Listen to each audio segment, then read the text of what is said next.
Heroes, it is 1:01 p.m. on the dot Central Time. It is day one. And today is a very special day for me personally and for us as a community. We have a special guest, Admiral Mike Manazir, and another special guest, the individual who connected Mike and I, Captain Daryl Cardone, who's currently stationed in Japan, the commanding officer of the USS Reagan. Goosebumps, tears in my eyes as I introduce you, brother. Daryl's going to share with us why, when I asked him after reading Call Sign Chaos, what other leadership book I should recommend, which Daryl recommended I read. He said, you have to read Admiral Manazir's book, one of my mentors. It's just a phenomenal book. He's a phenomenal man. We're going to come back. We're going to hear from Daryl. Of course, Mike and I are going to have what will be a wonderful conversation. But first, let me say hello. Great to see you, Kyle, Stephanie, Coach Kevin, Brian. Great to see you and fun to connect you with another Admiral yesterday. That was fun. Ryan, Paul, Robin, Gary, Jonathan, Carolyn, Christian. Great to see you. Anissa, Eamon, Ann, Caroline, Justin, Barnabas, dominating. Let's go. Georgina, Sarah, and Steve on my first screen. Bless you all. Everyone else who is deeper, great to see you as well. Before we actually go into the intros, I put Mike on the spot. 30 seconds before, I said, hey, you got a routine that you used to walk through before you'd hop into a fighter plane or command of whatever situation that you'd be comfortable sharing with us? And he said, let's go. So can you do that for us as we check in and connect to the best version of ourselves and get focused here? Yeah, thanks. And I have never been on a Zoom call where energy is coming out of the screen. I mean, the grins are huge. Brian he's like lighting matches all the way around the top of my screen. I mean, this is bitching. This fits my energy level. So yeah, Brian said, hey, did you ever have anything like a routine? Well, for us, the briefing to go fly starts 2 hours prior to takeoff, which is an hour and a half, prior to walking to the airplane on that neat looking flight deck behind Daryl there. And the idea of the brief is everything else goes away. The briefer says, all right. And he actually says a time hack. He goes, and you saw it in the Top Gun movie, hack, time now, and everybody goes click, and their brains go into the flying mode. And the brief goes through an administrative set of objectives, and then the mission set of objectives. And if it's a very complex brief, then there will be other briefers that'll stand up and brief specific aspects of it. But the idea is when you start the brief, everything else is out of your life. And whether that's a fighter or an E2 like Daryl flies or any kind of a Navy airplane, that brief starts your process, hones your focus. And then, the takeoff is only the first part of the whole flight, right? And so it gets you. So we typically have a 2 hour brief, probably a 2 to 2.5 hour flight off the ship. And then you come back and land, and there's a 2 hour debrief. So there's a 6 to 7 hour window of time where you are just focused on whatever that is you're doing. I feel focused just listening to you describe how you got focused. So perfect. If your best, most heroic version of yourself is not here yet, then you're excused. If that didn't do it already, I don't know what will. But let's just take that breath right now and flip the switch and deliberately, mindfully invite the best, most heroic version of ourselves to join us as we celebrate the opportunity to be with two individuals who I have so much respect and admiration for, who have offered such a profound service to our country and to our world, protecting the freedoms on which our flourishing is so dependent. Let's have some fun today. Daryl, it's great to see you, brother. Great to see you as well, Brian and Admiral. It's always a pleasure. All of you are in for a total treat this morning. In 2012 and 13, I had the privilege to serve with Admiral Manazir on the USS Dwight D. Eisenhower. And one of the first things that set him apart from, I've had the privilege to serve with many great officers. But when Admiral Manazir came aboard the ship, one of the first things that I noticed, we would give him a morning update in the meeting as our strike group commander. And I noticed on the first day that he was there that he took the time to learn the name of every person as we went around the room. And a lot of people try to do that, but what most of them can't do is come in the second day and nail the name of everyone who talked to him yesterday. And I really took note of that. And, you know, there were a number of other things the Admiral told stories about, which I hope he gets into today, about being not just the commanding officer, but, you know, the morale officer of the ship, and the foundation of that, not just as the guy who ensures the crew is having fun, but he understood that that portion of the law that defines that is what was the foundation of our optimized performance in combat. And hands down, one of the most motivating leaders that I've ever had the privilege to serve with. And so much so, I followed in his footsteps. And this has been a neat journey for me, as he's told me the story about him writing the book as he was going through that process.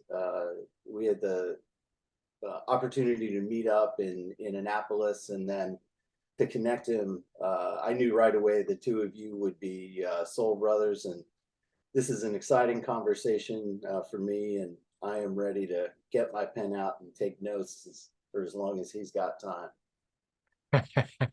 Oh, bless you, and bless the two of you. And I was sharing with them before we came on, just this is a really, really special moment for me. I have, again, so much respect and admiration for both of you as human beings, and just good people. Let's get to work. Thank you for being here. It is good morning, as Daryl said. It is 3:08 a.m. on his side of the planet. We've got some people who are celebrating a good Saturday morning, but we're bright and early.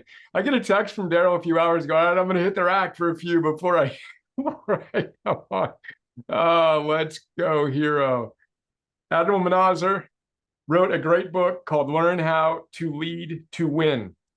We're going to hear from him some ideas from that great book, including the one that Daryl referenced for sure. We got to make sure we don't end today's discussion with that missed. But stepping back and just hearing more about you and your heroic quest. Tell us about you. Tell us about your path. However you want to frame it up. And as I said in the prelude, preferably with some good dragon opportunities where you had to win some battles, perhaps win or learn on occasion. But just want to hear more about you personally and your heroic quest that brought you to this moment now. Well, thanks, Brian. And again, it's, you know, I'm humbled and honored to be here with all of you. And we're on this journey together. And, you know, there's an affection that you have when you lead at the level that I got to in the strike group. When Daryl tells a story about people coming in to brief the Admiral on the first day, my respect for those who were briefing me, you know, was equal to their, you know, respect. And then I, a little bit of empathy, maybe a little bit of fear, like, who is this guy? You know, how do I talk? Is he going to rip my head off? You know? And so it's very obvious to me that the way you show up every day is very important, because you reverberate against the people that you meet. And so you're not on your own journey. And so when you, and I'll keep using the word reverberate, because you put out energy and it comes back to you somehow. And the kind of person you are, you know, that reflection can be very, very interesting. And I just like you to think about that as Brian talks about arete. And I love the idea of that. You know, when you're trying to be your best self, you're gonna bounce off other people, and that reflection from you back is going to be either energizing or it's going to be de-energizing, one way or the other. And so we can go into that later. But you know, the question that wrote the book, so there's a bunch of them back here, you know, they're sitting back there, and basically it's 33 stories of my journey through the Navy with Kelly. And we got married about halfway through flight school. We knew each other in high school, and we got engaged when I was in the Naval Academy. So the journey is ours together, and the book talks about that journey. But there's three themes in that book that I want you guys to think about. The first one is, you know, when Brian talks about a gap for your best self. Well, if you don't know what your best self is, you kind of don't know where to go. And so I had the theme that I've come to is I had a North Star. there's someplace I wanted to go, and you have to see the North Star. And so the thing that got me started in my career was I'm in the 8th grade. My dad's a U.S. Marine Corps officer. We're stationed in Marine Corps Air Station, Beaufort, South Carolina. And we went to a Naval Academy, Georgia Tech football game down at Georgia Tech. We drove down there, and Dad is an Academy graduate, and he would told stories about the Academy, but it went right over my head. I'm only in 8th grade, but we go down there, we sit down on the bleachers, and the midshipmen marched on, much like you see them in the Army Navy game. And I saw those people. At the time, they're all men. Now it's all genders. But I said, that's what I want to do. That it's like bang, and that white hat, that black coat or dark blue coat, that's me. That's what I'm going to do. And it was just this flash. And I didn't, I didn't have. It's what happened. It was like that was my North Star. Bang. And so on the next Monday, I went into the guidance counselor and said, I'm going to the Naval Academy. What do I need to do? And she wrote down all the courses for each of the 4 years in high school that I had to go do. I went to 4 different high schools, and I went into the guidance counselor at each one. I said, I'm going to the Naval Academy. This is what I need to do. I need your help. And I did.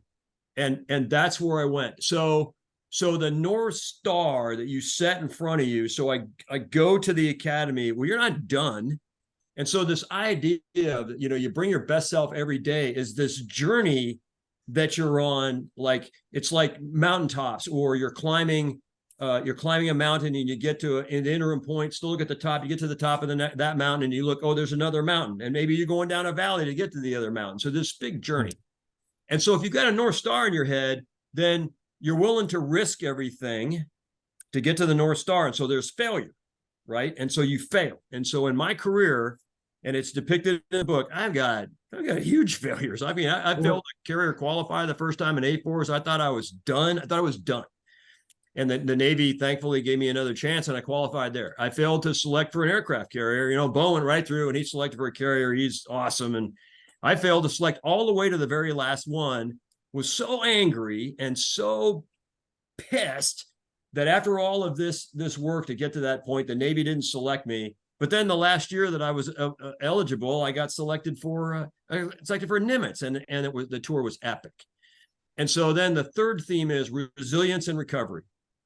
Resilience and recovery. So North Star, failure, because you're willing to risk everything, and then resilience and recovery is recovering from the failure. And I'll tell you a secret. When you have something happen to you and you get hit really hard in life, and you go, ouch.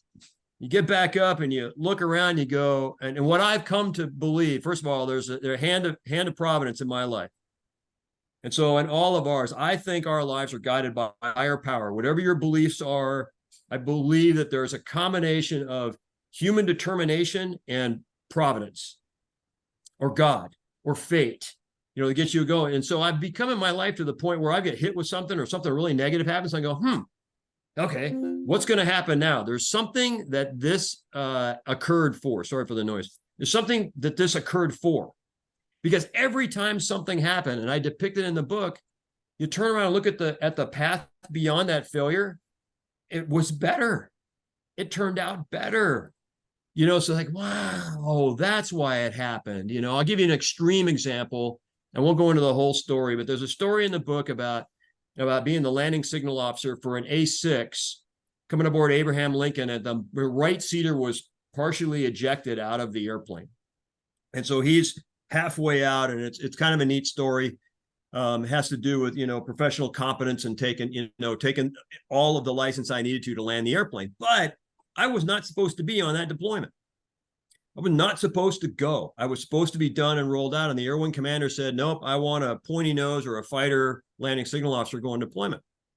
I realized after that deployment, the reason I was meant to go on that deployment was to be in that place in that day with my skills to land that airplane, because other LSOs probably would not have acted the way I did. It's just the way I was brought up my whole life, all the way back to flying in the training command with LSO Bug Roach on my shoulder, it gave me that thing. And so I look back and go, I think that's it. That guy, the guy stuck out, didn't die. He got married to his girlfriend. They have 2 girls, and that family would not have existed had something happened. And so I think there's this you know, there's this recovery and there's a hand of fate as you go through this. So those are the three themes. And then, you know what, your point about, you know, what gets me, you know, what's the path of my life? I've been competing my entire life. You know, was competing in a Naval Academy, competing to, you know, to do good enough to get a pilot slot, competing in flight school, competing to go through flight school to get a Tomcat, competing in Tomcats to, you know, get a Top Gun slot in 1985, competing with all the other officers to be a commanding officer, competing with other officers to be offered a chance to be a carrier CO, competing with all the captains in the Navy to be an admiral, and then competing against all of, you know, the bureaucracy and things like that. So I just find myself with this constant, all right, now this is the next, you know, trying for there. So I have this constant sort of the environment gives me the reference for how to bring my best self, right? If it's just me looking at where I am in the gap, I would say that's really hard. You know, where am I supposed to be? It's kind of subjective. But if you got other people that you're bouncing off of, I think that's more valuable. Is that enough? Oh my goodness, is that enough? Well, we can go enjoy one another conversing about just those ideas for a solid weekend and a half. Vision and North Star, failure and resilience. The three themes that are featured again and again beautifully in the 33 stories in the book. Again, we learn how to lead to win. There are so many things I want to go off on. First, I just want to come back to that story you briefly shared, in which you helped guide that pilot safely onto the carrier. I listened to that audio. I Googled it, right? So I Googled this story and listened to it, and I have goosebumps right now. Just the calm confidence and the competence and the just the fierce power that you had in that moment, being as focused as you just told us we need to be before we do anything in our lives, essentially, I felt. And it was a beautiful thing to experience. So we'll follow up and share that, because it's worth listening to as just a highlight of you in that moment. You couldn't have known when you were deployed to that, you know, ship that would happen. And that day you took, I don't even remember all the details, but just that felt sense of that was what you were destined to do. That human determination meets providence equals you at your best. And that happened to be a punctuated moment of heroism, literally. But it was all the micro moments of heroism that led to you being ready for that moment that I find even more inspiring.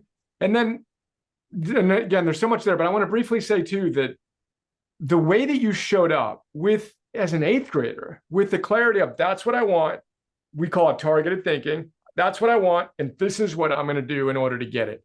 And the relentlessness with which you pursued that. And then, you know, Admiral Manazir, before he was an admiral, before he was a pilot, before he was a Top Gun pilot, paid on his own dime to go to pilot school. You know, like the outperform your contract, which is one of the things I want to talk about that I feature in the note. Go the second mile, and your demonstration of your commitment to excellence, your commitment to arete, of which all of the success you achieved were simply byproducts, you know, is deeply inspiring for me. Again, I just said a ton that you can riff on. So take that wherever you want to go. Then we'll go from there. Well, I tell you what, and I think what I'm really happy and pleased to be able to do here is to take your concept of arete and give you, and that's what the book does, give you like my interpretation of how to do that. You know, so if you give somebody like this recipe, well, let me tell you what happened with me. I'm going to tell you a little nuance that you can expand into, everybody can expand into their leadership style. So it is funny to listen to, that's funny, it's very interesting to listen to the audio of that, of me recovering that airplane, because you know that my heart is in my throat. And I'm just like, well, and I had just sprinted to the LSO platform when I heard from the bosun, the air bosun, that the bombardier navigator is still with the airplane. I thought partial ejection, he was gone because I couldn't see the airplane. And he says he's still with the airplane, his feet are in the cockpit. And so the mental picture is like, oh my, you gotta be kidding. So I was like, you know, running over there, out of breath completely. The point I want to tell your audience and everybody here, there's this point in which, okay, I have to be completely calm. The empathy for the pilot on the other end, and the people listening is like, I got this, it's like, it's a walk in the park. Come on down, we'll have a cheeseburger, And so it was like, okay, DJ voice. Hey man, it's good down here. And I learned that, early on from Commander John Roach, call sign Bug, as a landing signal officer. When it's bad out, deck's pitching, weather's bad, it's hard, it's really scary. The last thing you want to do is start transmitting that sense of urgency. So when you guys are leading your teams and you're trying to get them to be excellent, the last thing you want to do is run on going, we're all gonna die. And you've seen, satire on TV and movies and stuff where the leader just goes running out, everybody looks at him going, okay, things are bad. So as a leader, as a landing signal officer, it was very important to me when it was particularly bad and the uncertainty and fear were palpable, you just going to be fine. And so it's very interesting for me to, my journey through that experience and reflecting on that experience. I know exactly how I felt. And then I listened to the audio, and there's even a point in the audio where I thought I would have stopped talking, because when the airplane came across the ramp, like right here up from me, looking, I had the phone in this hand, looking at the airplane, controlling him coming aboard. I could see Keith's face, and his helmet had blown off, and I could see his face, bare face. You never see a bare face in a tactical airplane. It's always a visor and a helmet. And he's angled over towards me, eyes are closed, and I thought he's dead. And I'm looking straight at a dead guy, like face to face, that far away. And I know my heart went, oh! And it felt to me like I just stopped. But you hear the verbiage, and it keeps going. So my brain was moving at a pace and a sense of urgency that my mouth wasn't. And I knew I tried to do that very hard sometimes. And I remember when I was flying tactical airplanes, and Bone is probably the same, there were times when stress was through the roof. I mean, the fuel tapes were here, fuel lowlights were on. We call it sucking the seat cushion up, through your butt, and very, very scary. And I realized when things are going really, sort of south in the airplane, I would get very, very quiet. And I would be focused on everything else, but I get very quiet. My voice was very low, very quiet, and very monosyllabic while I focused on the thing. So I know that about myself, but a lot of my training is to try and impart calm in a very, scary situation. And I think that's it's an empathic thing for leaders to have. And I try to recommend that to everybody. When things get really bad and your team is freaking out, you can't freak out. And whether it's, Daryl, Captain Cardone's driving the Reagan into a particularly, risky thing, and he's looking down at either a rock or another ship that's like that close, and his heart's through his throat, and he says, this is where my career ends. And the rest of the crew knows it's there too, and they're going, holy crap. Well, even as the captain, you can't go, this is where my career ends. You have to just give some orders and keep everybody calm and kind of move away from there. So the way that you show up in an extreme or a crisis situation is extremely important. So I'm going to go there, and I appreciate you bringing us there. And that was one of the best stories you told in the book as well, is the I don't know how many passes you missed, where it's like, you got refueled, you're up in the sky, you got refueled, bam, missed it again. There's nothing more embarrassing for a Top Gun pilot than to miss the landing, and then to miss it the second time, third time, fourth time. Oh my God, there's no more fuel coming for me. I forget how much one of your jets is worth, but it's not a small amount. The next pass you miss, it's eject. Very good, beautiful, perfectly fine plane submerged in the water. And the way you told that story was genius. But I want to go into the very tactical, practical weeds here for a moment.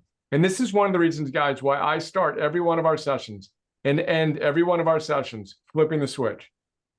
And I'm trying to personally inculcate the ability to tap into what I call calm confidence and energized tranquility, where you're simultaneously locked in and focused, but you have control over your nervous system enough to bring yourself to that point of calm. And I've talked to our coaches about what you're sharing right now, Admiral, regarding being a radiant exemplar and your presence reverberating, as you said. And then in those moments of crisis, we have this angelic, heroic midwife Nothing could fluster her. Our pediatrician, same thing, world class. There's not one thing that could fluster him. And so I encourage our coaches.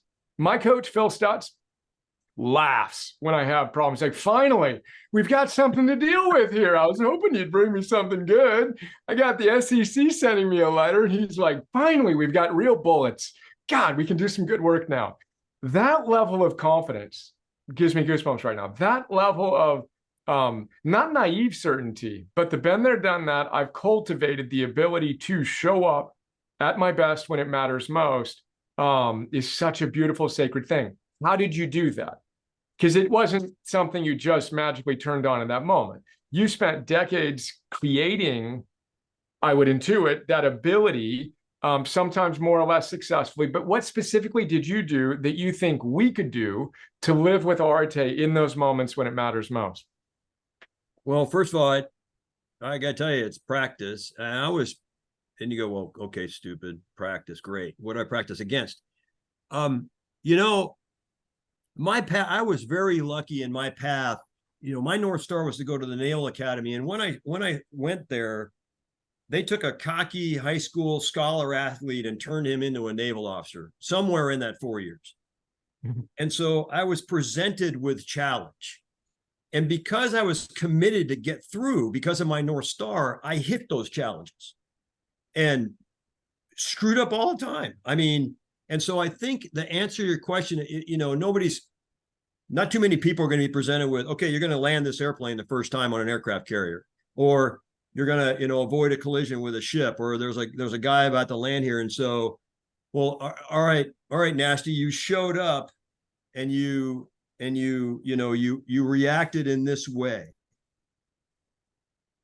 The way you do it is you have to give yourself the challenge that you're willing to risk for and put yourself in Teddy Roosevelt's arena, whatever your world is. You have to, you know, whether it's and I saw somebody riding the coach is riding a bike and somebody's riding an elliptical. Maybe you're, hey, I'm gonna do this particular bar on the elliptical, and I'm gonna go like crazy, and I can't get it. How do you deal with a failure? Or you're leading a team towards something that's unreachable, heretofore, right? And so you've got to give yourself like a task. And I was lucky enough, like I said, I've been competing my whole life against life and against the military and against other pilots and ace air combat maneuvering, not being second.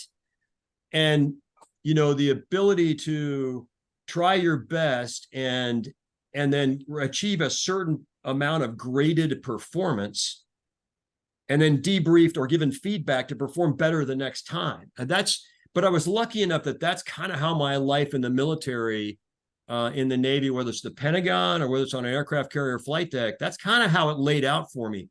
So I think that we learn our most when there's resistance. So whatever resistance is in your life, like you said, Brian, there you go, a problem. Yay, we can now deal with something. Because until you have, and this is kind of a dumb metaphor, until you have resistance, like weight training, you can't build strength, right? So I think the answer to your question is you work against that resistance, and that's how you build strength. You keep trying. Failure only happens to a human being when you quit trying. It's not the number of times that you go after something. And maybe the way that you had your North Star, and mine certainly, I thought I was going this way in my career. When I turn around and look back at my career, it's a wiggly line. So, you're going to go, hand climb El Capitan, right? And you think you're going this way, but all of a sudden, like, you can't get over this escarpment or whatever, and you got to go right. And you didn't know you were going to have to go right, but now you got to figure out right. Maybe right doesn't work. So now you go back down, then across, then up to get around the escarpment. And when you turn around, you realize that, your initial path, you had failed, but you didn't quit. You still got to the top of our metaphoric, cliff face, right? So I think it's whatever everybody has in their lives, and the coaching for people is, well, keep trying. What do you want to do? What do you want to do? Well, and you'll hear all the excuses. Well, I thought I wanted to be this, but I don't know if it's right for me, or I don't know if I can do it, or go. To your point, if you set a goal in front of you and you're willing to risk for that goal, you will achieve that goal. Nathan Hill's book, Thinking Rich, that's what he says. He writes right in there. You make a plan, you write it down, and you go, I'm going to get $1 million on October 23rd, 2024. And then you just set out to do those things necessary to go do that. So if you put a plan together and you keep trying, and you're willing to try things, and you're willing to jink and move and go left or right, I think that's where it comes from. But you got to be faced with some kind of a resistance or adversity or things like that to be able to grow. And whatever that is in your life, like I said, I was lucky. I was, all those stories, I got to fly fighters, I got to fly off carriers. I loved it. I went on 15 deployments, and people go, oh my God, 15 deployments. I loved it. I've been over southern Iraq with the fuel tapes about this much and low fuel lights coming on, and I got a tank from a KC-135. It's terrifying in the dark, in bad weather, and you got to do that. Otherwise, you end up ejecting. You can't do that. So I mean, I was lucky to be faced with enough challenges to be able to create a persona that reacts to that. And all those stories, what I realized here is how to tell stories to people they learn from and lead better. And that's, how I got to those 33, and then the things that I focus on to answer a question like that. That's so good. And again, so many things there. Two things quickly: practice and weights. If you ask my kids how you get good at anything, literally they practice with enthusiasm after asking them 101 times, 10 times. And just that repetitive growth mindset is the implicit kind of mindset that you've brought as well, where you saw those challenges as the very things that would make you better. Whereas someone with a fixed mindset might think that those challenges might prove they weren't worthy. You said, I know what I want so bad, and I'm willing to pay whatever price is necessary to get it. Bring it on. And that approach versus avoidance that we talk about, guys, all the time is huge. So practice briefly. And then I love the metaphor of resistance training. And in the book, one of the ideas I used is from a coach of mine who talked about going to the gym. And the chapter is called Soul Gym. When you go to the gym and your intention is to get stronger, do you lift styrofoam weights? Of course not. It's only when you overload yourself properly, not crazy, so you injure yourself, but you overload yourself, that your body, of course, overcompensates and you get stronger. So those weights that you're talking about, and your immediate response to, all right, we say the heroic gods have blessed us with an opportunity to practice our philosophy. Epictetus says, when you face challenges, act as if God gave you a young buck who's strong, and you want to be an Olympic wrestler, then you should be happy that you were given this challenge, But I just love your reflections on that. And I want to step back. You said something that I thought was just wonderful, which was your take on arete. When you think of arete, what do you think of? How do you frame that up? How does that, how would you explain it in your experience and from your perspective? And then Daryl, I want to put you on the spot and ask you to ask a follow-up question to what we've discussed, and then we'll continue our chat. But just to give you a heads up on that, Daryl. So thanks for that gift. I love the concept of arete and where you are and where do you get to your best self, or that excellence that goes there. I went to Top Gun in 1985, and two things happen at the Top Gun school. One, they teach you how to fly your airplane to the edges of the limits of the airplane to get the best you can be in the air. Like I said, 1v1, no points for second place, just you. And so better and better and better. And then the second thing is they teach you how to teach. Again, that resistance against, the other airplane. You don't know what and in fact, sometimes you don't even know who the other pilot is or what that pilot could do. So it's an unknown threat, and you have to continue to evaluate whether that airplane is being flown better than yours. So Top Gun gave me a way to assess where that gap is and where I needed to be. And then through this competitive, nature of my life, you were trying to achieve excellence every day. And I got into a mindset. I mean, you get up at the Naval Academy at 05:55 and the freaking bells go off, and you start right then, and you go to 2200. So 5 minutes to 6 in the morning till 10 p.m. at night. bam, bam, bam, bam, bam, bam. And that's the first summer of my, Naval Academy experience. So they drive into you this idea that, first of all, it's this challenge and you have to meet that challenge. And then the second one is driving in this sort of mental discipline to always try your best and always strive to be better than you are. But it has to be, it has to be on purpose. It has to be intentional, right? And so that you give, particularly when you aren't given those challenges, you have to have had some means of growing up that way, and that's what I find. So I'm kind of wired that way, and then I'm wired, to your point, to all I'll call them disciples. We're all disciples of leadership, right? So we want to learn to be better, and we want to talk about, I want to teach people how to lead from their heart, not with a title, right? And so people that run around talking about that, I think that's really good. But you have to give yourself, some grace sometimes.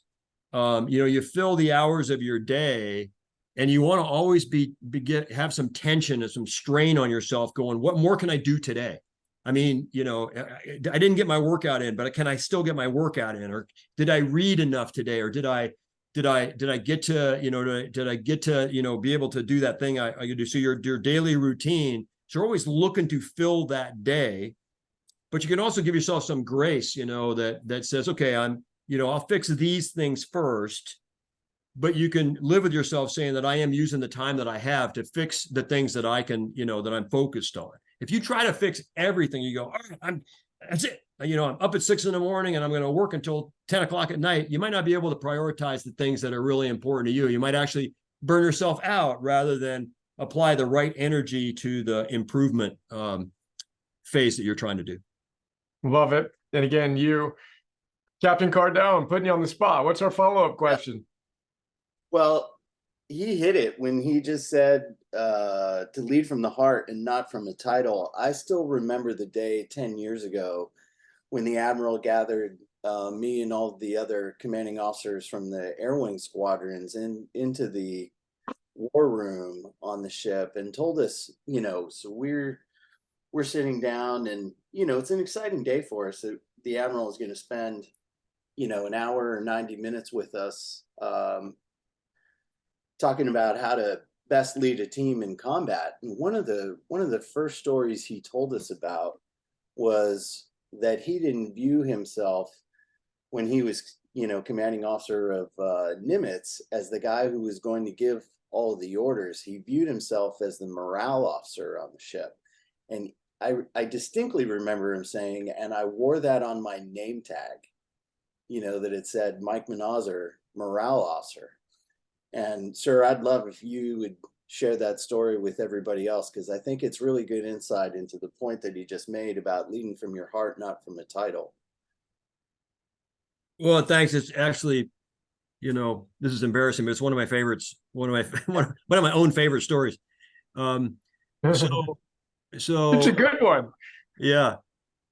So way back in 1996, I was about to take command of my fighter squadron, VF-31, the Tomcatters, and I was already second in command of this squadron at Naval Air Station Oceana, and we were flying F-14D Tomcats, and so I was about to be the commanding officer, and I had led in my experience all the way to that point. So through the Naval Academy, starting in 77, some leadership opportunities there. And then through my life in Tomcats from about 1984 until this 1996 point, I had leadership experiences, but not like responsible for a squadron, the guy. And all of a sudden it became like, oh my God, I'm about to, and 12 F-14s, 350 total people, going on deployment, and all of a sudden I was going to be the one with the responsibility. And it just was like, whoa.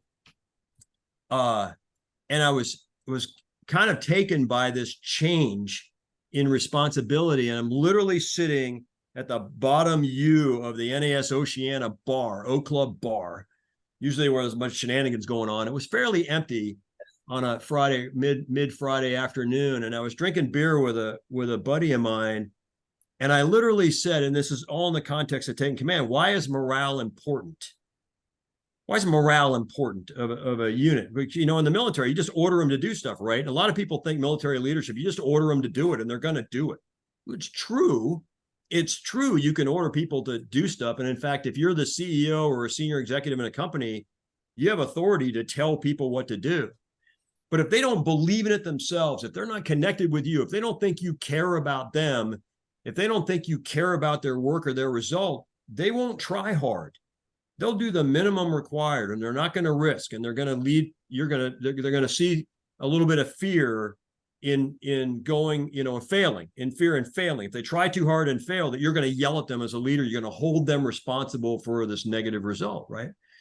And so all of this is wrapped up in how do I actually lead all these people and get them to do what I want them to do as the CEO, because I'm responsible. And it turns out, and I knew this, but it turns out that Title 10 of the U.S. Code, I think it's paragraph 8947, like 8,947, Title 10 of the U.S. Code has the duties and responsibilities of commanding officers. And it literally says, and by the way, Title 10 of U.S. Code, that's law. And so it literally says in law that the commanding officer is responsible for the morale and welfare of the people under his command or his charge. So the morale. And okay, I'm responsible for morale. And when I became the commanding officer of VF 31, because of that story, it occurred to me to put on my name tag morale officer instead of commanding officer, because I was responsible for morale. Of course, I'm the commanding officer. I got the label on me. I'm the CO, the star, you know, or star on our uniform, a little star with a wreath around it is over here in a pocket. People know I'm the commanding officer. But I put morale officer on my name tag, and it would stop people. They thought, are you the fun officer? Or what is that? And I'd say, well, according to Title 10 of U.S. law, I'm responsible for morale. So I am the morale officer. And I carry that every single command. My command is VF 31, command of the USS Sacramento, my ship, command of the USS Nimitz, and then the Carrier Strike Group 8 as the admiral. I was technically, you know, kind of not in command of the strike group, sort of. There was a bunch of commanding officers, but I still wore that. And I wore morale officer even to formal events. When I had a name tag on, I would say morale officer on, and people would get a kick out of that. But and the opportunity to tell that story. So you're responsible for the morale of the people that you work with and that work for you. Their welfare, you know, their families, why they come to work every day, their inclusiveness, a safe environment. You know, it's about the whole thing. If they have high morale, and it doesn't mean necessarily happy. I mean, you know, Daryl and I can tell you, if you're in the middle of nowhere in the third month, you haven't gone to port, out on a carrier in the middle of the ocean, turning circles. Okay, that ain't fun. But you can have high morale because people are fired up because of the mission and the purpose, and they know that the commanding officer cares about them. And they know the commanding officer cares about what's going on in their life. And they know the commanding officer knows their name sometime and is appreciative of the contribution to the mission and the unit and the teamwork and that's why I really started out, and it might be the emotional drivers in the beginning of my book that caused me to be the kind of person I am, but I really want to be approachable and humble and somebody that people can trust, because I want them to be comfortable with me, because when I tell them to go take that hill or go jump over that thing or do this dangerous thing, they'll go, yes, sir, got it, boom, and they're gone. And that's why that attitude. So kind of born out of that, you know, bing realization. And then it was kind of funny to say it's law to be the morale officer. It's both funny and also deeply inspiring for me. And one of the reasons I'm so committed to you and to Daryl and to everyone who serves us, the fact that it's enshrined in law and the specific, and I also love the fact, Daryl, that you went there. It's the first idea I feature. You know, I read that and I think yeah, check it out. So I actually opened the book to that story. Goosebumps. I forgot that I shared it in the note, but I read the front and back and I kind of whatever, and I look at the table and then I randomly open a book often, and I opened it to this. And I knew that it would be the first idea I featured, full goosebumps. And it's the idea. I wanted to make sure I featured you and Daryl in my book. And so it's the idea I feature. in Arate, to shine a light on you and just the sacredness of it. But to quote you, quoting, Title 10, Chapter 511, paragraph 5947, the requirement of exemplary conduct of the commanding officer is enshrined in law, you say, and says all commanding officers are required to, and then you quote the law, promote and safeguard the morale, the physical well-being, and the general welfare of the officers and enlisted persons under their command or charge. And I find that so inspiring and so humbling. And then the way that you playfully embodied it with the morale officers, obviously a phenomenal expression of your leadership style and your ability to connect. And it's amazing. And I extend that to, I don't care who you are. And your whole point of the book is you're a leader. Whether you call yourself a leader or not, you're a leader. And whether it's as a parent or as a counselor or advisor, or at the very least, yourself, you're leading yourself. So you have a fiduciary responsibility to take care of your own morale and your own physical well-being. And so I riffed on that in the note and then in the book. And I just love your expression of that. Daryl, I'm going back to you. I'll bring us back to a few other things I want to make sure we talk about. But what else arises for you in reflecting on that? Well, I mean, one of the neatest things about the story to me is the Admiral was telling it. It was totally not what, where I thought the conversation was gonna go. And he shared a number of things in there, but during the conversation we had that day. But what really stuck out to me, and that what I hope everybody else is taken away from this conversation right now, and you hit on it a little bit, it wasn't just the unexpectedness of the story or what he was saying. It's the way in which the Admiral told the stories. I mean, we had, and boss, you can tighten me up at the time, but this guy would go flying every day. It was probably, I don't know, mid-afternoon sometime, and the Admiral would go out, he'd fly a tanker hop and fire up the entire strike in an hour and a half, much like you're seeing him do in this group right here. But he would take off from the ship, and it was nasty Manazir hour out there for about an hour and a half. He'd fly by every destroyer, every cruiser that was out there. He'd call the tower of the Dwight D. Eisenhower and do a flyby. And, you could see through this picture that's right here, he would come around low, go vertical, and the whole entire crew would just look and be like, yeah. As he flew by. And this was an everyday occurrence. So, just being around him and, being able to quote Title 10 of the U.S. Code and to playfully put that into who you are every day, at the same time telling everybody, wanting to know everybody by name and actually pulling it off was one of the other really things made me say I want to do that. So the audience, it's like, okay, Nancy dicking around in an airplane and getting all this kind of stuff. I know what a flyby looks like from the flight deck. And when you're leading people will follow a joyful leader, somebody who's obviously having a good time. And so I really worked hard. There were leaders in my life, and they were pretty good. They went flying all the time too. But it was like, that's them, going flying all the time, taking away, flights or traps from junior officers. I'm very sensitive of that. And I always would ask the skippers, are you sure I'm not taking, the flight away? And no, sir, we're actually overloaded in the schedule and we need somebody to go fly the tanker. And so, okay, well, all right, I'll go do that. And I was checking pretty hard to make sure they weren't just, pandering to me to say, oh no, sir, go ahead, take the airplane and go. But the energy that you put into the team and the positive energy, and you're approachable and you're one of them, and I'm there with you too. And this is, this is just fun. Let me show you.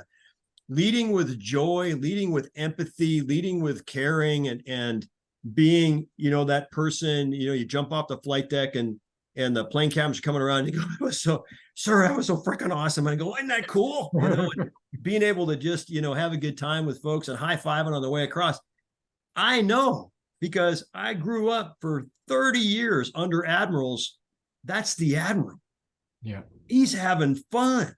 The admirals, they're not supposed to have fun. You know, they're always supposed to be mean and dour, and they're looking at everything and say everything's bad. But I remember that we had a guy named Jack Batchelor that was our strike group admiral, and when I was I think of a department head, he was flying Tomcats, and he loved flying. And I remember the feeling that I got watching him get in an airplane and how cool that was. And so whatever your activity is, whenever you congregate with your team or whatever, think about how joyful you are and how you present yourself every day.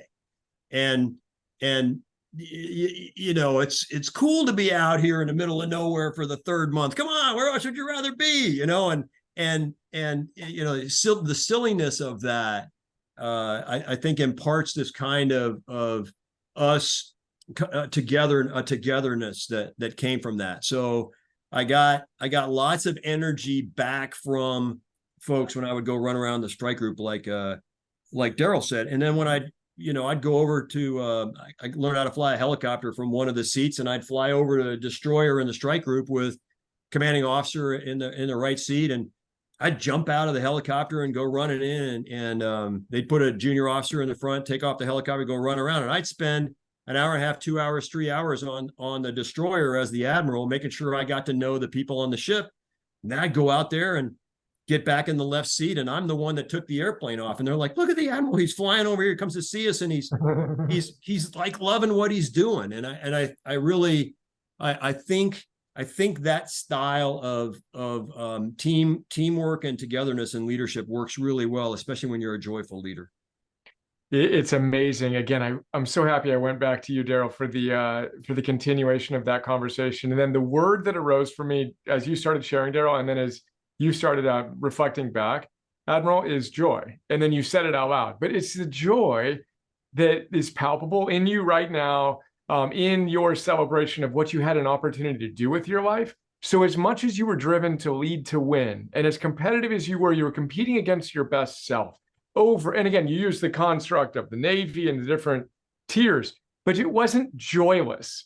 There was this deep sense of true, effervescent joy that Joseph Campbell would call bliss, you know, and he literally said, as I happened to be the guy talking about in Finding Joy, in Finding Joe, that there were 3 jumping off points to enlightenment in ancient India. In Sanskrit, Sat, Chit, and Ananda: beingness, consciousness, and bliss. And Campbell said, and I think we're aligned on this, I have no idea, if I'm honest with you, what proper beingness is or consciousness, but my bliss, my joy, when I feel most alive, like that I get. Let me do more of that. So your entire life to me is a demonstration of that heroic truth. And I have goosebumps again, that true sense of grounded, purpose-driven, mission-oriented joy is why what I feel from you right now, what Daryl, I think, feels from you right now and 10 years ago, and everyone who's had the opportunity to work with you and be led by you. And I just really appreciate you demonstrating that truth. And again, everyone here, I'm seeing heroic moms unite. You know, I'm seeing Anissa who teaches music. I'm seeing different people who do different things. What if we can groundedly turn up the amplification of that joy? And I'm thinking of you, Daryl, now as a former musician turned aircraft carrier commanding officer. Like, turn it up, baby. Yeah, you said it just a second ago, mission and purpose. And I got to jump in here because I just love this idea. So, when Daryl Bone Cardone for the thing sends me the picture, like within the first week of him up there jamming with that guitar, I can tell you, I know exactly how that crew felt when he got up there. Like, oh my God, that's the captain. And just rocking and rolling and losing themselves in the music.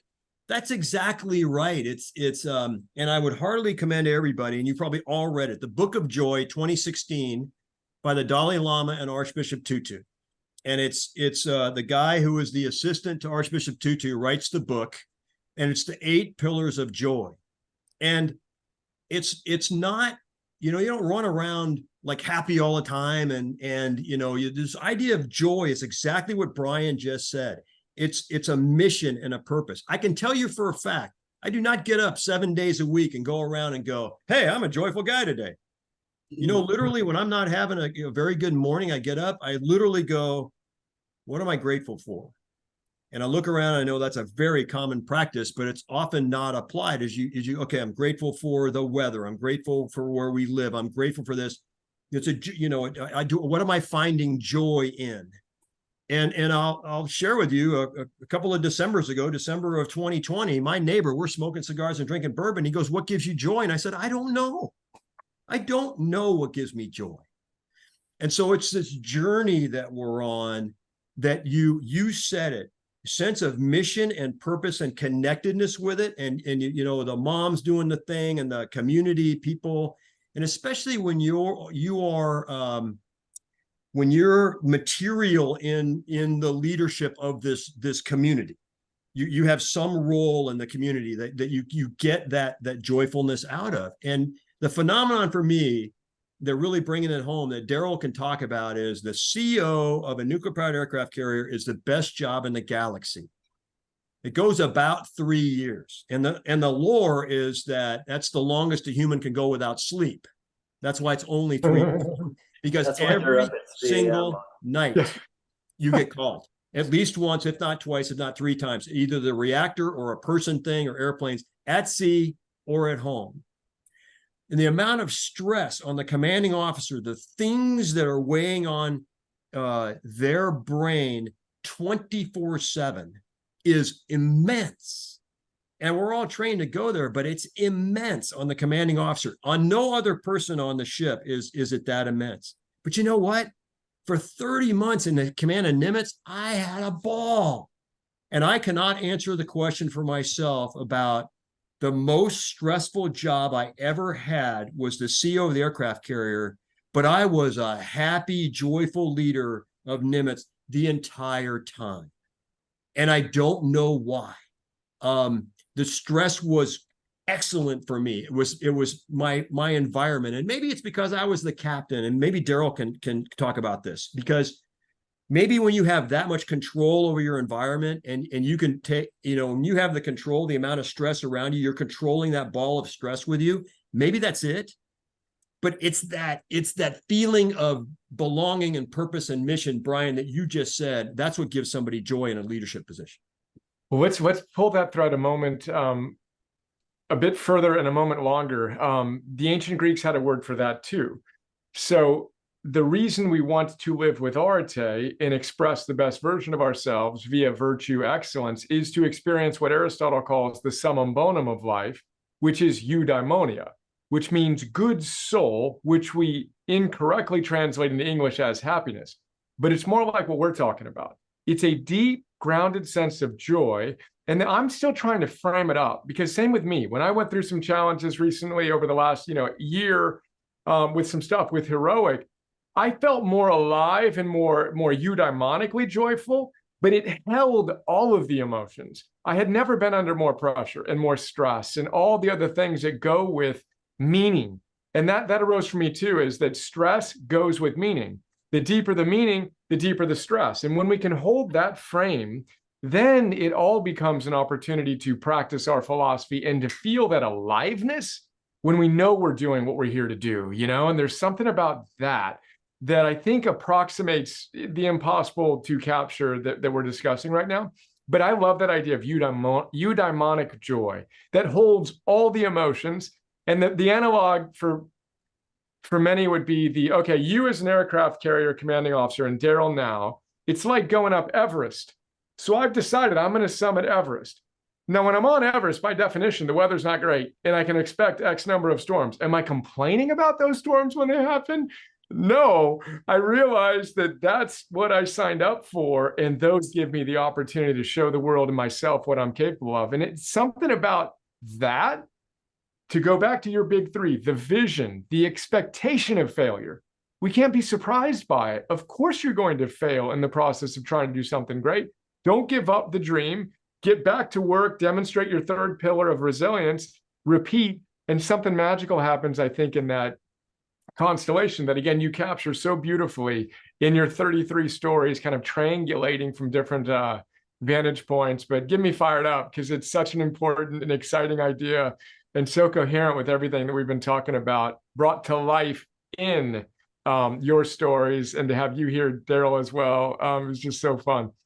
Are we working or playing right now is the question, because, you know, we talk about this with our community. When we do it right, Abraham Maslow says the apparent dichotomy between work and love, or work and play, dissolves.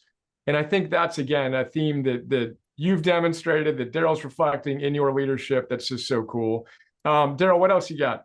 We got 13 minutes. Hey, let me interject something. Please. I want to say something before Daryl, takes us in a different direction. This idea of doing what you love doing. I love the provocative question. If you knew you're going to die tomorrow, 24 hours from now, what would you do different? And I think about this all the time. I don't know why, but I always want to answer nothing. I would do nothing different from what I'm doing right now. And if the answer is, oh, well, I'd go here, I'd go there, then you better change your life. Because if you're wasting that time, since you know you're not going to die, you always want to be able to answer that question. Nothing. I'm good.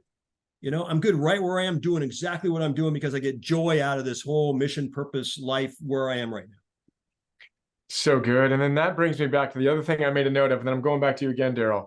The ultimate aim in everything that we do is to activate what we call soul force, which is palpable in you. And that's the moral charisma, is what it's been described in different cultures, but that sense of a felt sense of rightness in a human being that we talk about in a note called Trying Not to Try, where a neuroscientist talks about the fact that we have evolved to be able to detect that felt sense of rightness and integrity and care in others, and we want to follow them.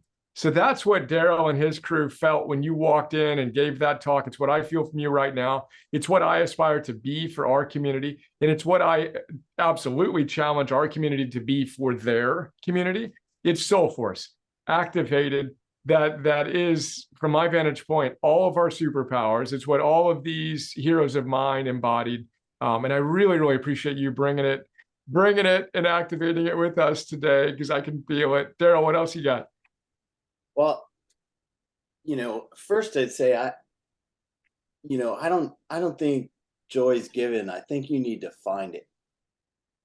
And when you're, as the Admiral said earlier, when you're in the arena and you're out and you're pushing on your boundaries, and like you talked about, Brian, when there's that alignment and coherence there, and you're narrowing that gap moment to moment to moment, that's the place that I think you find the joy in. And my wife, Kate, gives me the business all the time, because I tend to watch things that I like over and over and over again. And one of the things I just rewatched was The Last Dance, the Netflix documentary on the 90s Bulls and Michael Jordan in there. And one of the guys, I think it was Mike Vansel in there, says that Michael Jordan, the true separator, here's the guy who was probably as good at his job as anyone has ever been at their job, like ever, probably particularly in sports. But here's a guy who was so present. That was a separator for him, and then found joy in those moments when the game was on the line and wanted the ball. And I think that's the same thing the Admiral was talking about, is that when you are in the arena and you are out, you're pushing yourself, your crew, your team to the limit, and you are embodying, as you say, that best version of yourself, moment to moment to moment, doing what you love, doing what inspires you, and the going after your North Star. That is personally where I find joy in the job. Yeah, I tell you what, I resonate with that a lot. And I'm looking at the carrier behind Daryl. I have no regrets, not regrets. People ask if I miss flying, because of all the tactical airtime. And I go, no, I don't actually. But my happy place is in the cockpit of a fighter, at sea. And this joy, and I'll give you a tactical parallel with Michael Jordan and being in that moment of joy. So when you're running around daytime at the carrier is like a varsity sport, and so coming around and are doing arrested landings. And so when we had to do these things, we call it bagging traps, getting a bunch of traps or bagging traps. When you're out bagging, you're actually, all you're doing is landing and then turning downwind and coming around the corner and landing again. And every once in a while, there'd be a situation where they would, I get to go get some extra traps, not as a senior officer, but actually as a junior officer. And you're when there's nobody downwind, you do a little circle. And so you touch down, you trap, you go to the cat, they shoot you off the cat. And of course, all that strain and stress, you guys, you can see that in the videos and you listen to people talk about it. And then maybe some of you on the screen have experienced that, but it is a demanding, grueling environment, but it's so much fun. And you're go off the cat and then boom, at the end of the cat, this big turn. And what I used to do was I never wanted to stop my turn, come all the way around the corner, boom, come down in and then get a centered ball all the way to touchdown, hit a 3-wire, boom, roll out, go to the cat again, do it again. And you just do this and you're in the zone the entire time. And you're looking for the slightest deviation from the technical numbers of the pattern. And you're completely blowing away standard procedures. Usually you climb upwind and then you get to altitude and you level out and you turn downwind and you go a little ways and you come this way and you come off here. No. You are Michael Jordan from the key in a fighter, being able to do little circles around there and trapping every time and getting good grades doing it. There's no deviations, and battles is, it's like, okay, pass 3-wire, it didn't see anything, go to the cat, do it again. And it's just this, you're immersed in the process. And anytime you're immersed in something that you're in the zone or you're in that purpose or that feeling and you're in it, and all of a sudden you just pause for a second and go, wow, I love this. This is awesome. I love being here. And it can be anything that gives you that sense of feeling that you're succeeding in a mission and a purpose, that particular second. And, if you're lucky enough that it happens to you every single day, every day in a row, then you're leading a great life. And sometimes it just kind of shows up and you are your best at that point and you engage, right? And you go for it, and you probably find yourself having to fix some things, but you get out and you miss being there, right? You miss being part of that. Which is another answer to your question of how is it possible that in the 30 months in which I worked the hardest I've ever had, I had the most joyful, deep sense of purpose. It's the number of moments in your day, the relative percentage of flow moments vis-a-vis moments was insane. Csikszentmihalyi, who coined the idea of and studied the science of flow, did a survey where he's like, all right, well, no, he tracked people with a beeper back in the day, right? And he buzzed them and said, all right, what are you doing? And how do you feel? Right. And then he asked them, well, what do you really want to spend time doing? Everybody wanted to spend time in leisure, watching TV, sipping pina coladas. That's what they wanted to do. But when he asked them what they were doing and when they felt best, it was all when they were fully engaged. And they felt moderately depressed when they were doing the things that, like watching TV, that they thought would give them joy. So our society is so backwards. We want to avoid challenges. We want to avoid anything that might stress us out. And then in the process, we miss the opportunities to do the truly eudaimonically joyful and, of course, heroic. And again, so fun to be able to make so many intellectual distinctions in the process of talking about something as fun. I can feel your joy, and oh my goodness, I feel like I'm up there when I'm reading the book and listening to you in that jet, showing up again with that deep sense of, on my whiteboard, I have a palpable sense of urgency. Yeah. So blessed to be connected to a couple of the most senior Navy SEALs back in the day. And I was blessed to receive their little booklet that aspiring SEALs get before they go through the training. And it's literally become like a Bible for me, where I'll open it up and I'll flip it to a page and just read it and be astonished by the level of commitment to excellence and to service, by the way, to something bigger than themselves. And the phrase palpable sense of urgency, this moment is your opportunity to be your best self. And again, we think that relaxing and doing whatever is going to give us joy, but it's that beautiful felt sense of urgent desire to show up and get a little bit better in service to something bigger than ourselves. It is the true source of joy. We've got 3 minutes, and time flies when you're having fun with friends. Daryl, I am so happy that you were able to join us at what is now 4:10 a.m. Admiral, what have we not discussed that you want to make sure our community hears from you? And I'm hoping this is part one of at least another chat that we can have. But just, wrapping this up, what is it you want to leave us with as we learn how to lead to win? Well, thanks. First of all, I get the opportunity to do, podcasts and things like that. This has been, I am not kidding, this has been the most energizing discussion, the comments, and I wish we were all in person because I would spend hours with all of you. We'd be in there for 6 to 8 hours, I guarantee it, answering the questions and bouncing off each other and taking energy. This has been, Brian, congratulations. You have created arete on a video screen. So I'm so happy. I want you, we've talked about it. Please get the book. And it's not because I want to sell more books, but I think that you'll be energized by the stories that Bone and I referred to.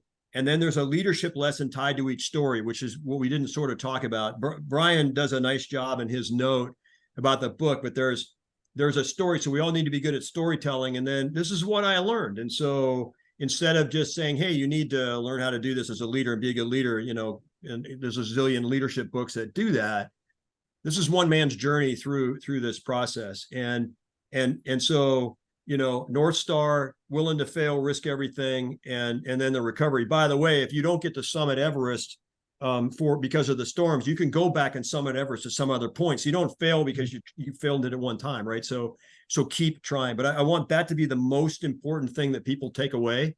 And then this idea of don't lead with your title, lead from your heart. And the way you lead from your heart is you connect with every human being. You learn their names. You learn what brings them to work every day. You thank them. If you've been walking by somebody's little puka every day on the way to your C-suite office, and you recognize and realize all of a sudden that you don't even know who that person is.